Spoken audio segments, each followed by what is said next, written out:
Well, it's always a great pleasure and honor to have our friend Zuhdi Jasser with us, who's one of the leaders of the Muslim reform movement. He comes up against these jihadis and these radical Islamists and so forth and care. He's the anti-them. He's counter them. And he's a practicing faithful Muslim. Zudi, how are you, my friend? Great. It's a great day to be an American, a human being, and just in awe at the service that Israel is doing to the world right now. Thanks for having me. Yeah, let's talk about that. You've also served in the Navy, correct? Yes, served 11 years, was on a Navy scholarship through medical school, and among the duty stations was as the medical officer on the USS El Paso, was on Operation Restore Hope, where our troops were in Somalia. And to hear Ilhan Omar spew her lies, I can just remember being off the shore in Mogadishu and hearing her say that Iranians never heard an American. I'm sure she says the same thing that Somalis never heard an American either, and we were being dragged through the streets, which we recall vividly. Mm-hmm. I think we see these isolationists, these what I call the fifth columnists. I won't drag you into my world, but do you think they actually understand what we're dealing with here? Because they spend more time attacking Netanyahu, the Israelis, and Jews than they do focusing on the enemy. I don't think it's out of ignorance. I think it's purposeful in many cases. But explain the mindset, again, we've done this before, but again, audiences come and go, of these terrorists that we're dealing with. Yeah, the folks that want to minimize it, they ignore the obvious theology, the theology of the Iranian malacracy that, ships out Hezbollah. Hezbollah founded suicide bombing, so they believe ultimately their life is not theirs. Theirs is to die and kill others with them. They don't believe in rules of war. They believe in ultimately creating chaos and killing innocents. Non-combatants is who their targets are. And the Houthis do the same thing. They target non-combatants. The IRGC, which the Trump administration appropriately labeled one of the first state militaries to be labeled a terror organization, because they believe in creating chaos. So when the leader, the president of Iran, goes to the General Assembly of the UN and calls for the coming of the 12th Imam before he even starts his speech, if you read the simple theology, the stories of their belief as they pray and they hold their hands open for God, they're calling for the end of times. The 12th Imam comes when the world is ablaze and we're all in Armageddon and dying. So why would these people, this regime, not the Iranian people, this regime, this theocracy, be working on enriching uranium, which has no other purpose other than creating a nuclear weapon? Why would they be doing that? And I don't understand the folks that want to minimize that, because they're not creating uranium, they're not enriching uranium at Fordow and elsewhere because they want to somehow use it peacefully. They obviously want to use it malignantly. They want to protect their country the way North Korea protects themselves from outside interference so that they can continue to destroy Muslims and others, and they want to do it regionally and globally. So it's pretty clear. It's not that complex. Mm-hmm. No, but these are ideologues that we're dealing with in our country and in Europe as well. And all they do is they run around and say, no wars, no forever wars, you're a warmonger. And the reason you're so important is because you've studied this, you've lived it, you know this, you understand it, you understand other languages, and you're saying, hold on now, you don't understand what you're dealing with here. They want an atomic... Let me put it this way. Let me ask you the question. Would they use a nuclear weapon, Zuhdi Jasser? Absolutely.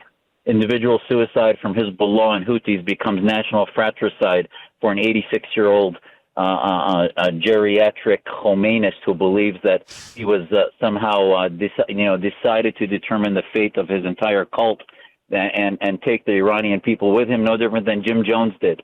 So this is the same type of belief with 90 million people under him, and Israel is doing the world a service, because we cannot live in a world that the Iranian malacracy has nuclear weapons, because they will use it at the moment. And by the way, it won't need external reasons for them to use it. If they're on their heels and their people are beginning to revolt, which we're seeing them happening incrementally, they will ultimately create nuclear conflict regionally in order to divert attention of their own people from the liberation that they're trying to do through the revolutions from 09, 17, 20, and on. You've been on this program in recent months 2 or 3 times. You've been on my TV show, I think, 2 times in a couple of months. Has anybody at Mediaite ever reached out to you to discuss your factual basis for making these claims? No, they haven't. And, it's interesting. It's almost as if they want to steer away from the reality and that this is somehow either an identity point. It's insane that the identity politics still are part of it, is that, they can't tell me about the fact that, well, it's not a threat, that they've been saying 6 months for decades. And no, they haven't. And the acceleration is because right now they're cornered. We have a president, thank God, who has for decades said that they cannot have a nuclear weapon. And I guess they don't want to hear it from a Muslim either. I want to keep you over the break, but very quickly, has anybody from Politico reached out to you? No, they haven't. Has anybody from Axios reached out to you? Not at all. Has anybody from The Independent reached out to you? No, sir. Has anybody from the Daily Beast reached out to you? Not at all. Basically, nobody's reaching out to you, and yet you're a font of information, aren't you? Have any of these isolationists with these podcasts, have any of them reached out to you? No, they haven't. I'd be happy to talk to them. Yeah, well, they're not happy to talk with you because they're propagandists. Zuhdi Jasser, I want to go through this again just to underscore a point. So, up to 2 weeks more in negotiations on an unconditional surrender. Now, from the mindset of the Islamists, the Iranians, they can lie and deceive as a matter of compulsion from faith if it means advancing their extremist terrorist agenda. And they have a word for this, don't they? They certainly do. And basically it's taqiyya. And what it means is that anything goes, just like with terrorism, targeting innocents and targeting non-combatants with human discussions and interchanges. They can basically lie and deceive and dissimulate in order that, because the ends justifies the means. They're supremacists. The people they have across the table from them are not human. They're lesser. They consider them to be subhuman. So ultimately anything goes. And this is why we need reform. Certainly it's their interpretation of Islam.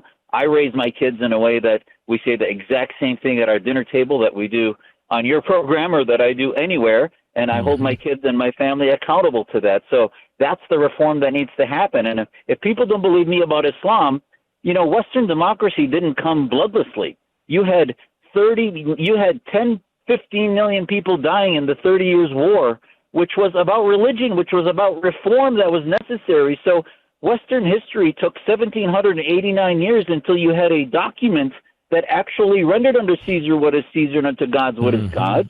And that's going to take some time.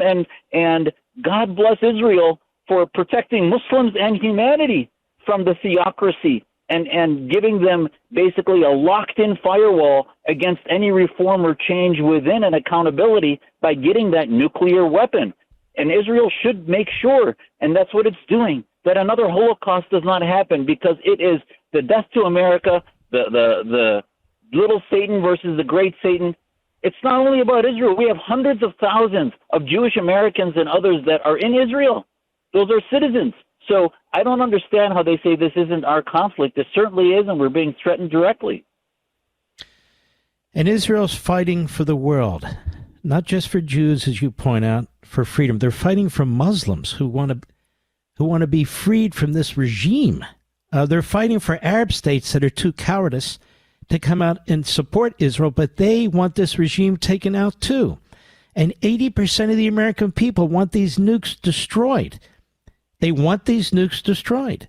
And so I don't really know what the controversy is other than the speculation and the fear-mongering.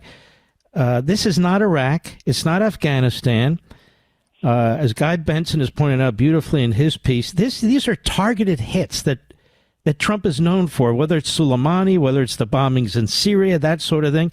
And Zudi, the skies are clear. We sent a bomb. Look, you were in the Navy, but we sent a bomber where they have literally no ability to shoot it down, nothing to shoot at it. They have no jets to fly at it.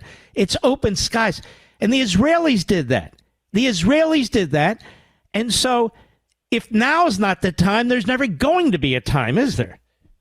Exactly. We're sitting in a moment in history that our children's children will look back and say, this was a tipping point towards good in the planet, not towards evil, towards good. And ultimately, that's why I don't even like the term regime change, because we're not putting in another regime. This is destruction of an evil regime that will allow, just like in Syria, they tried a decade to defeat their dictator, and they couldn't. Finally, when Israel was threatened, they did what it needed to protect themselves, but that was what broke the back so that the deep state and Assad's regime no longer existed. And right now, if a side benefit of Israel protecting itself is that regime is unable to pay its leadership, is starting to see huge defections, is starting to see people across the country not only march against but freeze their economy, and the regime dies, and you will see ultimately a future liberation. Now, will there be some chaos? Sure, but that is still far preferable for humanity than a fratricidal regime that would want to destroy the Middle East in its tribal millennial battles that it's had since the 11th century. You make an important point. What could possibly replace this regime that would be worse? Nothing. I can tell you that a lot of us, I have a Clarity Coalition. I would ask people to go to claritycoalition.org. It stands for Champions for Liberty Against the Reality of Islamist Tyranny. There are Muslims, Jews, Christians, Hindus, people of no faith, just believe in God, don't believe in God, that came together, that are dissidents from Iran, across the world, from Europe and Canada and the U.S. We all almost unanimously agree that this is a gift to humanity that's happening, and we're bipartisan. There are Democrats, Republicans, conservatives, liberals. The narrative that this is somehow a narrow conservative idea to prevent Iran from getting a nuclear weapon is beyond ignorance. It's just complete propaganda. What do you say to people who say, actually, the Israelis are dragging us into a war? See, your voice and the voices of the people you see and speak with, which is enormous, it's never heard. You don't get a platform if I don't put you on. You're not heard by the so-called new media. You're not heard by most cable channels. You're certainly not heard by networks. I don't think you're heard by the administration, your voice, their voices. And there's many, many of you, isn't there? Exactly. There are millions of us that believe in the American form of government, Western form of free speech, of liberty, of separation of mosque and state. But we're not platformed because the CCP and the Qataris are funding billions upon billions of radicalizing youth, not only Muslims, but leftists and this red-green axis. And ultimately, the future of humanity depends on recognizing that we can no longer live a lie that somehow we're not at war. Iran tells us every day, the Khomeinis, that we are at war. They want to kill us. They want death to America, death to Israel. That is a war stance, a war footing that they've had. They're attacking Americans, contrary to the Islamist agent Ilhan Omar's words on Congress. They're attacking us on our ships from the Houthis. They attacked Israel on October 7th through Hamas, and it's funding by Iran. They're attacking us through spies. Our dissidents, Masih Anijad, was targeted for assassination. She's one of our coalitionists and liberal Muslim thinkers. She was targeted in New York for assassination, and she's one of thousands that are targeted on our soil because Iran wants to insulate themselves from reform and modernity. I'm just concerned that some of these people who are lobbying the White House and out there with their little followers and everything, the information that you're providing is very, very important to all the American people. It's very important that people understand the mindset. This is not a Western mindset. It's not even a Marxist mindset. It's not even a fascist mindset. It is, as you call it, a death cult. And so they will negotiate anything, which they've done. They will sign anything, which they've done, and they have absolutely no intention of complying with it. And that, they believe, as you've pointed out, Zuhdi Jasser, and I have in my book as well, that they believe is it's required of them, right? Absolutely. They see it as a mandate. They see themselves, and this is the beauty of the American system, of our Western legal system. The theocrats see themselves as God. They see their representation in government as being God. They don't see themselves as regular human beings. So anything goes. And listen, I'm a doctor, and I love humanity. I take care of my patients, and that's the most important thing. I don't want to see fighting or war. But at the end of the day, you want the least killing possible.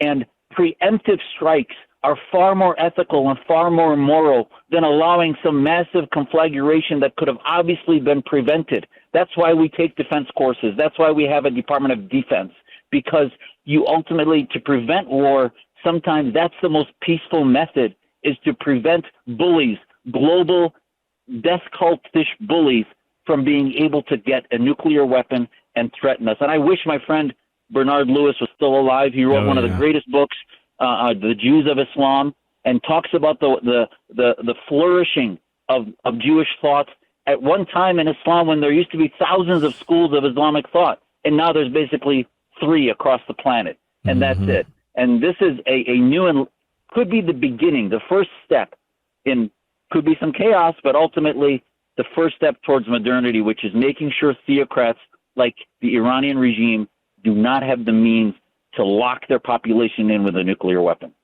Your point's a good one. We're not talking about establishing a democracy, democracy or no democracy. The point is eliminating this hell. You eliminate this hell, there's many opportunities that open up. I hear people with very limited knowledge of history, and basically they look at recent experience again with Afghanistan and Iraq. Everything's not Afghanistan and Iraq.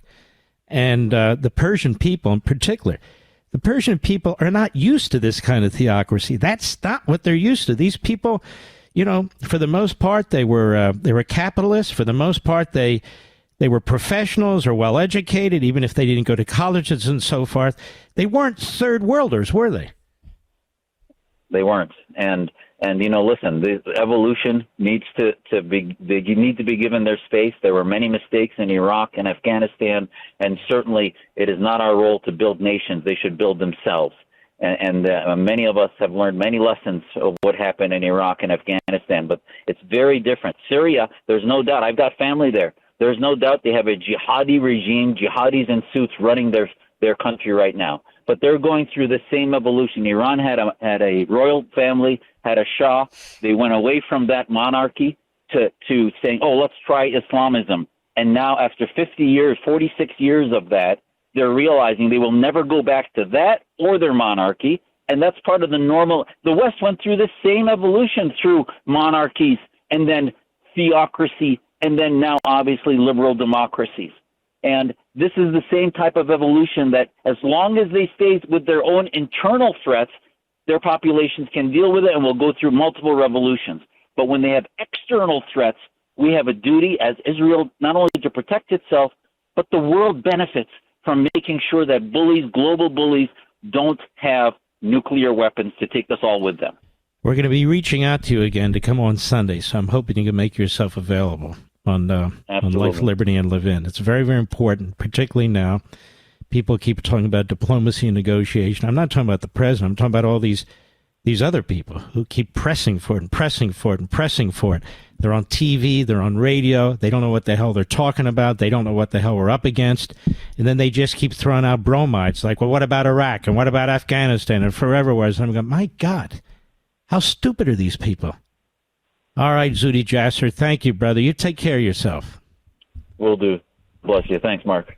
Bless you, too. God bless you. What a fantastic and courageous man, Mr. Producer.